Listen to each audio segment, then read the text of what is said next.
Eh bien, salut tout le monde et bienvenue sur Historia. Donc aujourd'hui, nous nous retrouvons pour une nouvelle vidéo, une vidéo sur Elisabeth II. Donc juste avant de commencer, n'hésitez pas à vous abonner à la chaîne, à activer la cloche, à lâcher le pouce bleu, bien évidemment. Et puis, si jamais vous avez des suggestions de vidéos, n'hésitez pas à le dire dans les commentaires. Nous, ça nous fait super plaisir. Et vous avez votre contenu. Sur ce, bonne vidéo!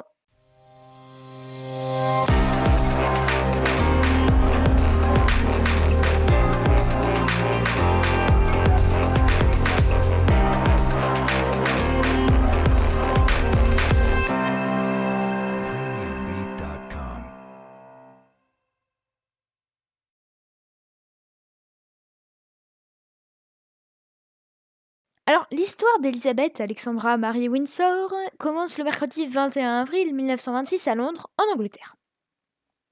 Son père était le roi George VI, de son vrai nom Albert.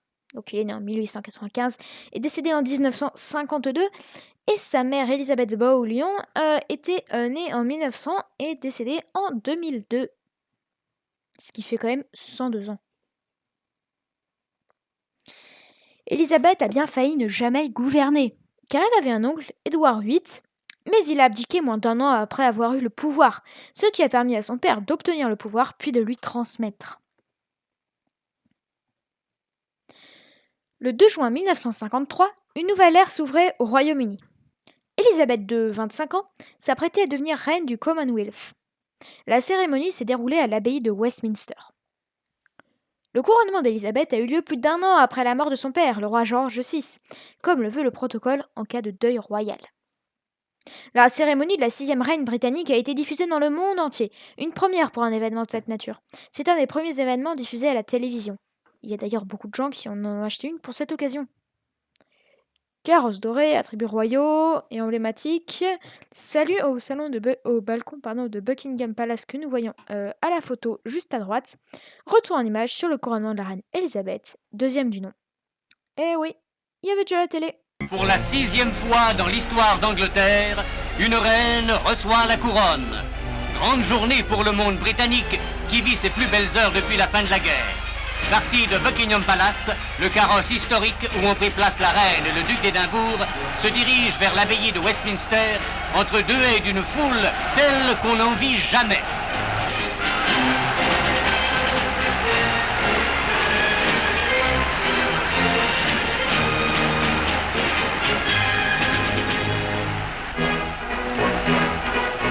Millions de spectateurs sont en effet debout sur le passage du cortège.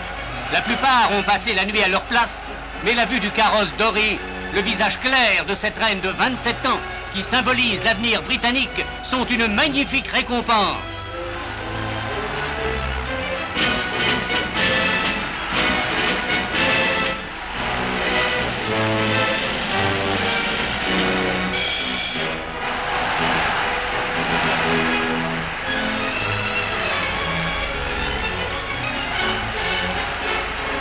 Devant l'abbaye de Westminster où bat depuis 900 ans le cœur du royaume, d'autres foules aussi denses, aussi haletantes. C'est là, dans ce sanctuaire, que se résume l'histoire d'Angleterre. C'est là que depuis les plus anciens âges, les souverains reçoivent la couronne et le sceptre. Dans cet apparat médiéval, Elisabeth II va être consacrée par la grâce de Dieu, reine du Royaume-Uni, de l'Irlande du Nord et des dominions d'au-delà des mers.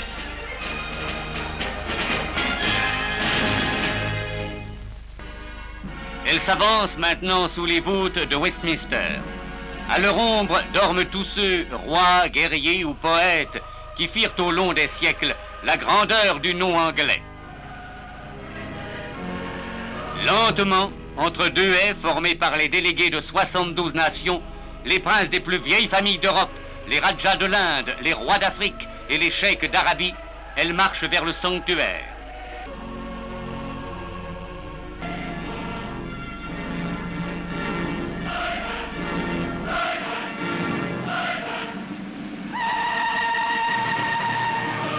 Au premier rang, le duc d'Édimbourg. Au centre du chœur, le trône antique de Saint-Édouard, sur lequel furent couronnés tous les rois d'Angleterre. Et sur un rythme étrangement lent, dans ce décor coloré où les rois d'armes, les écuyers, les chambellans et les pages s'animent comme les personnages d'une tapisserie du Moyen-Âge, commencent les cérémonies qui font d'une souveraine désignée par les lois une reine marquée du signe divin.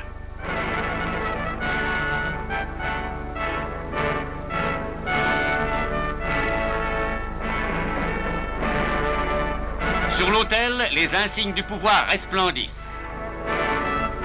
Tout près des ducs royaux, la reine-mère à la tribune royale garde près d'elle le petit prince Charles, le futur roi. L'instant solennel approche. On revêt la reine de la robe impériale et de la ceinture d'or. La voici prête à recevoir les insignes du pouvoir. L'archevêque de Canterbury lui remet l'épée de l'État, symbole de sa juridiction temporelle dont elle ne devra user que pour défendre les opprimés, selon la formule sacramentelle.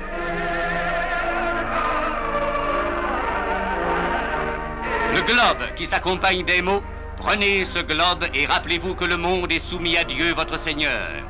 Le sceptre à la croix, symbole de la justice, et le sceptre à la colombe, symbole de la miséricorde.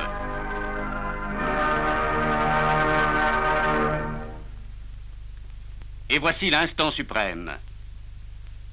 L'archevêque de Canterbury prend la couronne de Saint-Édouard sur laquelle étincellent plus de 1000 pierres précieuses.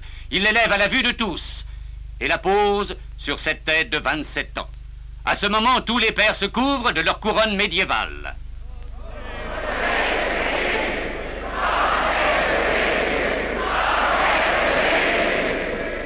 Spectacle étonnant qui veut qu'à l'époque atomique, les reines naissent encore comme en l'an 1000.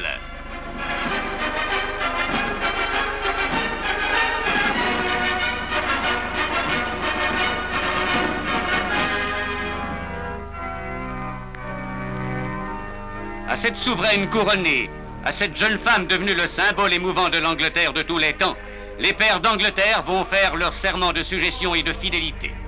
Quittant le trône de Saint-Édouard, elle gagne à pas lents le trône d'État, sur lequel elle recevra la promesse des grands de son royaume.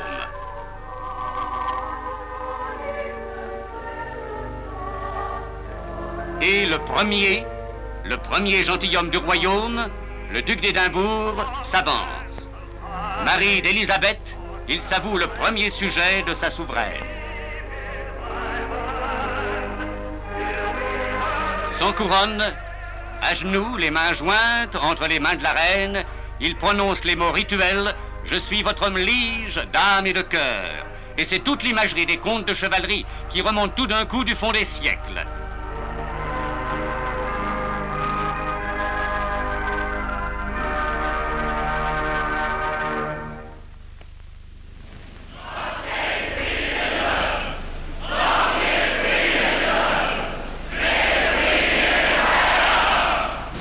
C'est fini.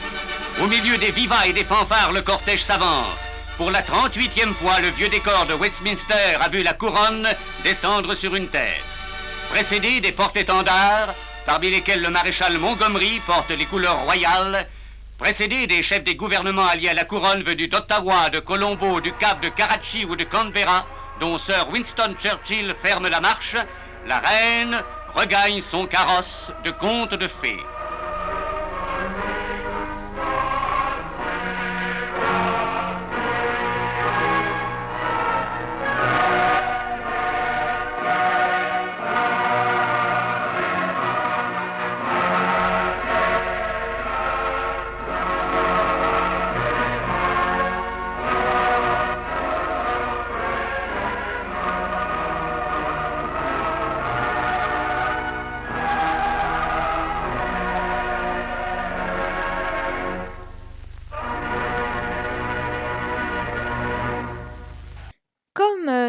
Dit ce post Twitter de la Royal Collection Trust, je cite, « En ce jour de 1953, le couronnement de la reine a eu lieu. Cette photo montre un jeune prince, Charles, donc c'est le petit bonhomme ici, debout entre sa grand-mère, la reine Elisabeth, et sa tante, la princesse Marie-Anne. » Alors on est d'accord, en 1953, Charles avait l'air de se ennuyer un petit peu, on va pas se mentir. Et Charles III, on le voit juste en dessous aujourd'hui avec une mine beaucoup plus sérieuse parce qu'aujourd'hui, c'est le nouveau roi. Alors en 1939, Élisabeth rencontre son futur mari, le prince Philippe de Grèce et de Danemark. C'est pratique, les deux pays sont juste à côté, comme ça c'est perfect. Pendant la Seconde Guerre mondiale, alors qu'elle n'avait que 14 ans, elle diffusait des messages d'espoir à la radio, qu'on écoutait par exemple en France, donc les résistants, ils pouvaient l'écouter clandestinement. En 1944, quand elle avait 18 ans, elle s'engagea dans l'armée, mais comme toutes les femmes, elle ne peut pas combattre, alors elle rend service comme elle peut, par exemple en réparant des véhicules. Le 20 novembre 1947, elle se marie avec le nouveau duc d'Édimbourg. Donc oui, maintenant, Grèce, Danemark, Édimbourg. Perfect. En 1948, un premier enfant naît, Charles, l'héritier du trône. Les 14 années suivantes, il eurent 3 autres enfants, Anne, Edward et Andrew. En 1952, elle effectue un voyage officiel au Kenya, à la place de son père, car il avait un état de santé inquiétant. Alors le 6 février 1952, quand elle sort de l'avion, la première chose qu'on lui dit c'est « Ton père est mort ». Voilà. Elle a beaucoup voyagé dans plus de 100 pays comme l'Australie, le Canada, la Californie qui n'est pas un pays mais une région, le Pakistan, la France, l'Afrique du Sud, etc. Pendant ces voyages, elle a rencontré beaucoup de célébrités ou chefs d'État comme Charles de Gaulle, les Beatles, Nelson Mandela, le pape François. Et en 1977, Andy Warhol a même fait un portrait de la reine que vous voyez à droite. Comme c'est Andy Warhol, il l'a fait en plein de couleurs. Et j'ai choisi celui-là parce que c'est le premier qui est arrivé. Comme tout le monde le sait, premier arrivé, premier servi. L'année 1992 est qualifiée d'annus horribilis par Elisabeth II. Elle vit les différents divorces qui frappent sa famille et plus particulièrement ses enfants. Son second fils Andrew se sépare de Sarah Ferguson, tandis que sa fille Anne divorce de Mark Phillips. Elisabeth II doit également faire face à l'incendie de son château de Windsor et à la mort de sa belle-fille Diana Spencer en 1997. Une très belle année. Alors elle fêtait son jubilé d'or, donc 50 ans sur le trône en 2002, mais cette année est aussi difficile pour la reine qui perd sa sœur Margaret en février et sa mère Elisabeth en mars. Donc comme vous avez pu le voir sur la photo où Charles avait l'air de s'ennuyer un petit peu, c'était les deux dames qui étaient juste à côté. Elle fêtait également son jubilé de platine en 2022 pour ses 70 ans de règne. Elisabeth II et Philippe sont tous deux cousins germains. Leur mariage se fait le 20 novembre 1987. Leur mariage se fait le 20 novembre 1947 à l'abbaye de Westminster. Mariée, le titre d'Elisabeth change pour Son Altesse Royale la Princesse Elisabeth, Duchesse d'Édimbourg, qui devient très vite et de manière définitive Sa Majesté la Reine. On devine pourquoi. Elisabeth II apparaît dans un court-métrage aux côtés de Daniel Craig qui interprète James Bond. Elle y joue son propre rôle. Ce film est projeté lors de la cérémonie d'ouverture des Jeux Olympiques d'été en juillet 2012. La fortune d'Elisabeth II est estimée en 2010 à 450 millions de dollars par le magazine Forbes. Elisabeth II figure sur des pièces de monnaie, des billets et des timbres dans de nombreux États du Commonwealth. Elle est également apparue dans l'un des épisodes des Simpsons, Homer rentre dans l'arène, diffusé en 2003. Alors là, je parie que vous ne le saviez pas. La reine n'a pas de passeport. Le passeport britannique étant délivré au nom de Sa Majesté, il n'est pas nécessaire que la reine en possède un, explique le site officiel de la famille royale. Un fait qui ne l'a pas empêché de voyager dans plus de 100 pays. La reine était la seule personne du Royaume-Uni à pouvoir conduire sans permis ni plaque d'immatriculation. En novembre 1947, 2 ans après la fin de la Seconde Guerre mondiale, Elisabeth épouse Philippe. Elle porte une robe dont le tissu a été acheté avec des coupons de rationnement de guerre. Pour qu'Elisabeth puisse s'offrir cette robe hors de prix, le gouvernement britannique lui a donné 200 coupons de rationnement supplémentaires. Tous les matins à 9h, un People to Sovereign ou cornemuseur royal jouait pendant 15 minutes à la fenêtre de la reine en guise de réveil. Si vous ne savez pas ce que c'est qu'une cornemuse, je vous affiche maintenant à l'écran une image de cornemuse et vous pouvez écouter ce son mélodieux et si doux maintenant.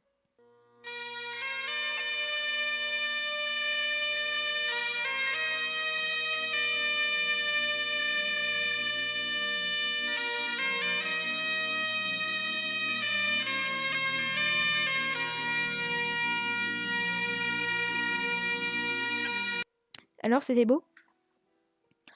Cette tradition a été instaurée par l'arrière-arrière-grand-mère de la défunte reine, la reine Victoria, en 1843, qui n'avait pas les mêmes goûts de moi. La reine adorait les animaux, donc les chevaux, mais aussi en particulier les corgis, c'est des chiens. Elisabeth II en a eu plus de 30 et a supervisé personnellement leur repas quotidien. La reine disposait d'un distributeur de billets privé dans le sous-sol du palais de Buckingham, et comme il ne faut pas exagérer, le sous-sol du palais royal disposait également d'un bureau de poste. Bon, quand même. La famille. Alors, si jamais vous aimez, si jamais vous avez du temps à tuer, vous pouvez faire pause en appuyant sur espace ou sur la touche K, ou alors comme tout le monde en bougeant votre souris et en appuyant sur le bouton pause. Vous pouvez tout lire, mais sinon on va faire un rapide résumé sur la diapositive suivante. Donc ensemble, Elisabeth II et le prince Philippe ont eu 4 enfants, comme on l'a dit. Charles de Galles, né en novembre 1948 et qui est actuellement le nouveau roi. Anne du Royaume-Uni, née en août 1950. Andrew d'York, né en février 1960. Et Edward de Wessex, né en mars 1964. Elisabeth II est également la grand-mère de 8 petits-enfants. Zara Phillips, Eugénie d'York, Béatrice d'York, Louise Mountbatten-Windsor, Peter Phillips, James Mountbatten-Windsor, Henri de Galles et William de Cambridge. Mais aussi 5 arrière-petits-enfants, George de Cambridge, Charlotte de Cambridge, Mia Grace-Tyndall, Isla Phillips et Savannah Phillips. C'est à 96 ans, 4 mois et 18 jours que la reine Elisabeth II s'en est en allée le jeudi 8 septembre 2022. Elle est décédée dans sa résidence d'été qu'elle appréciait tant à Balmoral en Écosse. Donc pour ceux qui ne connaissent pas la géographie de l'Angleterre, l'Écosse c'est la partie supérieure. L'origine de son décès n'a pas été dévoilée par les médecins de Sa Majesté. Ils étaient seulement dit préoccupés par son état de santé quelques heures avant sa mort. Sur le dernier cliché officiel de la reine, aux côtés de la nouvelle première ministre anglaise Liz Truss en début de semaine, de nombreuses personnes remarquèrent les mains noircies de la reine. Depuis combien de temps elles étaient dans cet état ? Impossible à dire, car la souveraine mettait souvent des gants en public.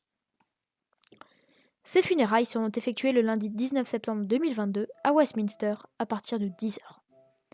Son fils, le nouveau roi Charles III, sera couronné dans 1 an, comme le veut le protocole en cas de deuil royal qu'on avait vu au tout début de la vidéo. Eh bien écoutez, merci à toutes et à tous d'avoir regardé cette vidéo. Je tiens plus particulièrement à remercier premièrement ceux qui regardent cette vidéo, qui n'étaient pas abonnés et qui maintenant se sont abonnés grâce à cette vidéo. Un grand merci à vous. Et puis également à Baptiste, parce que il faut quand même le dire, Baptiste a fait ce travail de dingue en 2 jours. Voilà, donc merci, un grand merci à lui. En attendant, si jamais vous voulez être remercié dans la prochaine vidéo, la seule chose qu'il vous reste à faire, c'est à vous abonner à la chaîne, activer la cloche, à liker la vidéo et également à nous dire dans les commentaires qu'est-ce que vous aimeriez comme prochaine vidéo, parce que ça nous aide et vous avez votre contenu. Et sur ce, je vous souhaite une très bonne semaine. Mais juste, vu que je sais que vous adorez sûrement ça, je vous laisse avec une petite musique sur le générique.